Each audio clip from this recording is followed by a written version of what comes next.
ई जुल्मी जमाना सितम के तनो ढाई न कबहू ए दुनिया से मोहब्बत उड़ाई। और जब रोग हो जे जानी उजानी कदर बेकदर के समझ में न आई।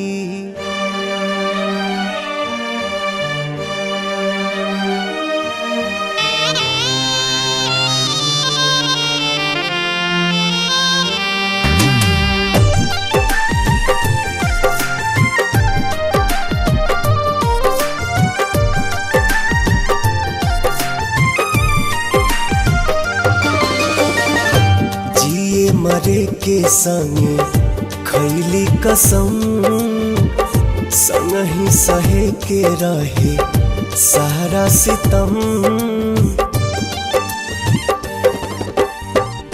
जिए मरे के संगे खैले कसम संग ही सहे के रहे सारा सितम। उहे जान भैली अनजान कहे पूछ के बतावा तनी चान। हे चान दूर कहे भैली हमर जान।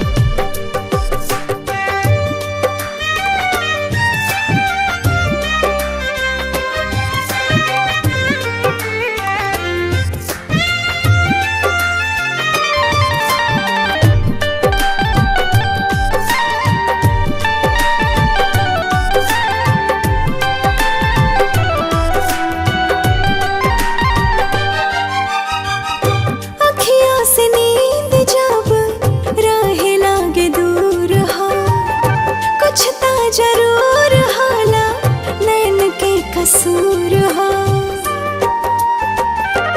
हाँ, काहे के प्रीतिया बनौले भगवान हो।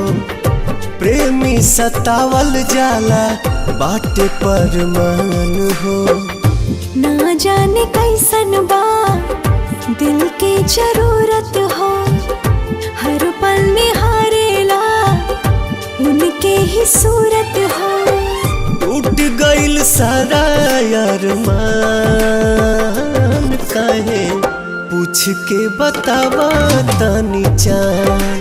हे चान दूर काहे भैली हमर जान।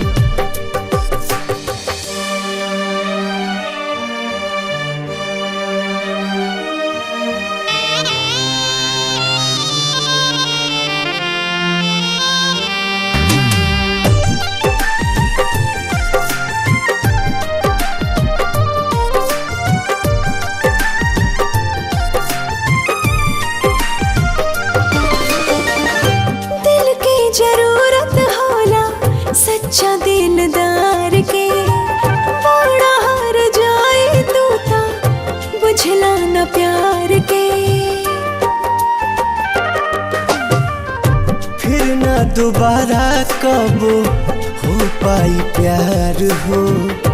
बसल बसावल दुनिया भइल उजार हो। सपनों में ना सोचनी ऐसन कब होई।